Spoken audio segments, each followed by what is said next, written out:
اور سود کی جو سزائیں ہیں وہ بہت ساری ہیں، اور سب سے کم درجہ جو ہے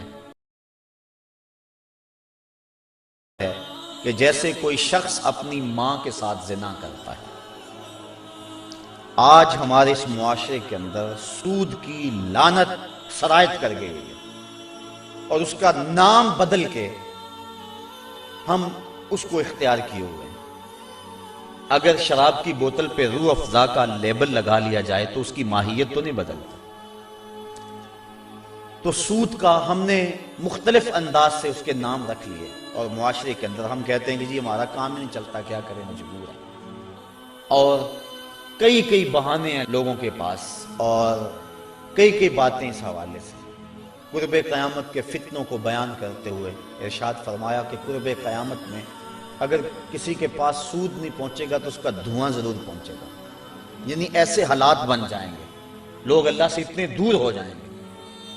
تو سود ایک ایسی بیماری ہے، ایسا جرم ہے کہ جس کی سزا قیامت کے دن اللہ تعالیٰ نے قرآن مجید میں فرمائی کہ وہ ایسے اٹھایا جائے گا جس طرح کسی شخص کو شیطان نے مس کیا ہوا ہے، اور اس کی جو حالت ہوتی، یہ جو کہتے ہیں اس کو جن آ گیا اور اس کو اپنی ہوش نہیں رہتی، گرتا ہے دائیں بائیں، جو سود خور ہے کل قیامت کے دن اس طرح اٹھایا جائے گا کہ جس طرح کسی کو شیطان نے مس کیا ہو، اور وہ جس طرح مجنون اور اس کی حالت غیر ہوتی ہے، قیامت کے دن اس طرح جو ہے وہ سود خور اٹھایا جائے گا۔ حبیب اجمی بہت بڑا سود خور ہے، گزر رہا ہے سڑک سے، بچے کھیل رہے ہیں، اس وقت کچی سڑکیں ہوتی تھی، تو اس کے پاؤں سے گرد اڑی، تو جب گرد اڑی تو ان بچوں نے کہا پیچھے ہٹ جاؤ، یہ سود خور جا رہا ہے، کہیں ایسا نہ ہو کہ اس کے پاؤں سے اڑنے والی گرد تمہارے اوپر پڑ جائے اور تمہیں جہنم کی آگ میں ڈالا جائے۔ ان بچوں کی بات حبیب اجمی نے سنی اور بڑا پریشان ہوا۔ بعض کا ایک جملہ بندے کو بدل دیتا ہے۔ میں پچھلے دن سنت اور بدعت کے عنوان سے کچھ باتیں کی، تو میں جب واپس یہاں سے نکلا ہوں تو کتنے لوگوں نے مجھے یہ بات کہی ہے کہ آپ دعا کریں کہ جب دوبارہ ہم آپ کو ملے تو ہمارے چہرے پہ سنت کا نور ہو۔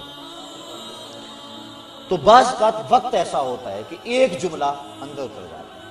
ان بچوں نے کہا پیچھے ہٹ جاؤ، کہیں حبیب اجمی کے پاؤں سے اڑنے والی دھول تمہارے اوپر پڑ گئی تو تم جہنمی نہ ہو جاؤ۔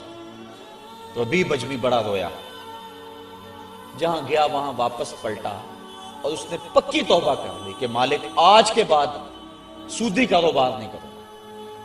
تو جب واپس آیا تو وہی بچے بھی کھیل رہے تھے، اور اس کے دل میں شرمندگی تھی ان بچوں سے۔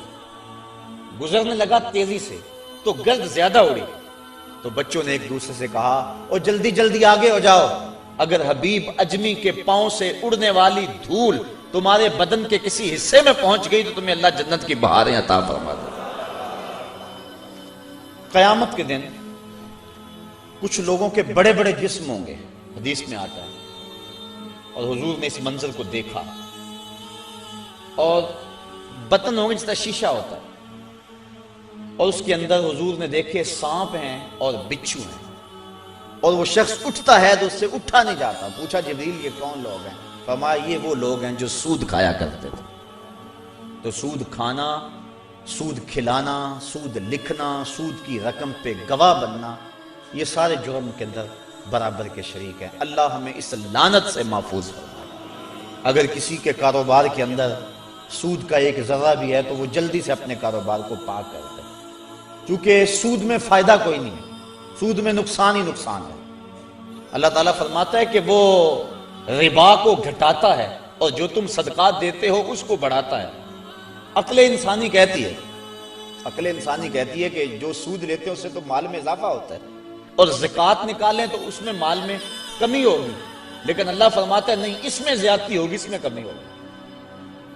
ایک روایت میں آتا ہے کہ جب بندہ صدقہ کرتا ہے تو رحمان اس کو اپنی قدرت کی مٹھی میں لے لیتا ہے، اور پھر اتنی تیزی کے ساتھ وہ صدقہ بڑھتا ہے جس طرح گھوڑا بڑھتا ہے، اور کل قیامت کے دن چھوٹا سا جو صدقہ کیا جائے گا اس کو ایسے ملے گا جس طرح احد پہاڑ ہوتا ہے۔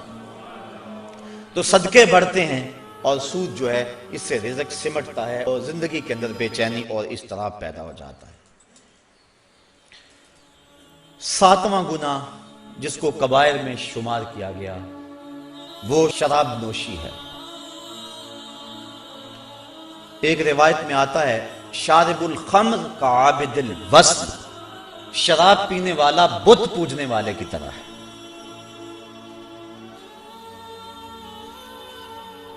حضور نبی رحمت صلی اللہ علیہ وسلم نے ارشاد فرمایا کہ جو شخص دنیا پر شراب پیتا ہے اللہ قیامت کے دن اسے طینۃ الخبال پلائے گا۔ صحابہ نے عرض کی حضور یہ طینۃ الخبال کیا ہے؟ فرمایا یہ جہنمیوں کے زخموں کی پیپ ہے، اور علماء کہتے ہیں اتنی بدبودار ہوگی اگر اس کا ایک قطرہ اب دنیا پہ ڈال دیا جائے، انسان تو انسان رہے جانوروں کے دماغ بھی پھٹ جائیں، جتنی بدبودار ہوگی، اور گرم اتنی کہ اگر ایک قطرہ احد پہاڑ پہ رکھ دیا جائے تو پہاڑ پگھل جائے۔ اس کو کہتے ہیں طینۃ الخبال۔ تو طینۃ الخبال ان کو پلایا جائے گا جو شراب پیتے ہیں، اور اللہ تعالیٰ نے شراب کی حد مقرر کی ہے کہ اس کو کوڑے مارے جائیں۔ اور آپ جانتے ہیں کہ شراب کی پہلے حرمت نہیں تھی، اور یہ لوگ عرب کے لوگ ان کی گھٹی میں شراب رکھی ہوئی تھی اور کئی قسموں کی شرابیں پینے کا مزاج رکھتے تھے، بلکہ اپنی شاعری میں فخر و مباحات کے ساتھ شراب کا تذکرہ کرتے تھے۔ 1000 کے قریب شراب کے نام ہیں لغت عرب میں، اور اس قدر ان کے لیے فخریہ بات تھی۔ اور جب حکم نازل ہوا کہ شراب حرام کر دی گئی ہے تو لوگوں نے مٹکے توڑ دیے، یہاں تک کہ جو نالیاں تھیں ان کے اندر شراب ہی بہتی چلی جا رہی تھی۔ ادھر حکم ہوا اور ادھر تعمیل ہو گئی۔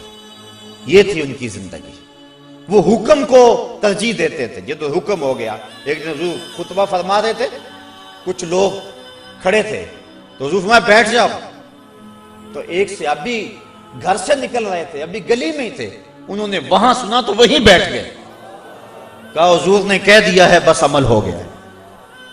یہ تھی ان کی زندگی اور یہ تھے ان کے شب و روز۔ اور صحابہ 10 آیتیں تلاوت کرتے تھے، اتنی دیر تک آگے تلاوت نہیں کرتے تھے جب تک 10 پہ عمل نہیں ہو لیتا۔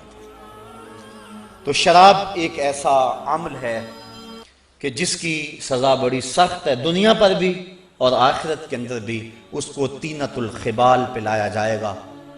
شرابی کی جو سزائیں ہیں اور جو اس کی تباہ کاریاں ہیں وہ تو ہیں، لیکن اس کی ایک بہت بڑی سزا یہ ہے کہ جو شرابی ہے یا اور بھی کسی طرح کا نشہ کرتا ہے اس کو مرتے وقت کلمہ نصیب نہیں ہوتا۔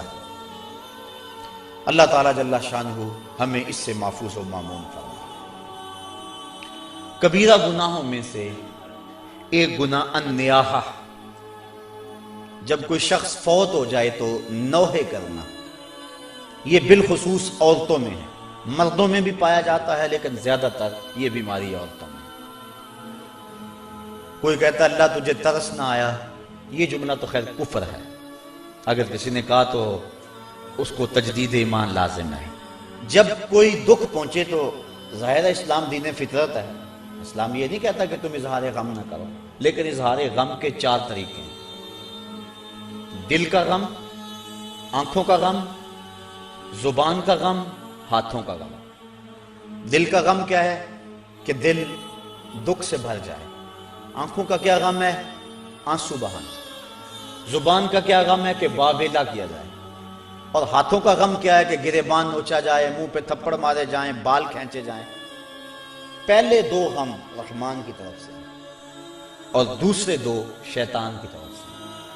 فرمایا لیسا منا من ضرب الخدود وشق الجیوب ودعا بدعوی الجاہلیہ، جس نے گریبان پھاڑا، چہرے پہ تماچے مارے اور جہلوں جیسی باتیں کی، فرمایا ہمارے سے اس کا کوئی تعلق نہیں۔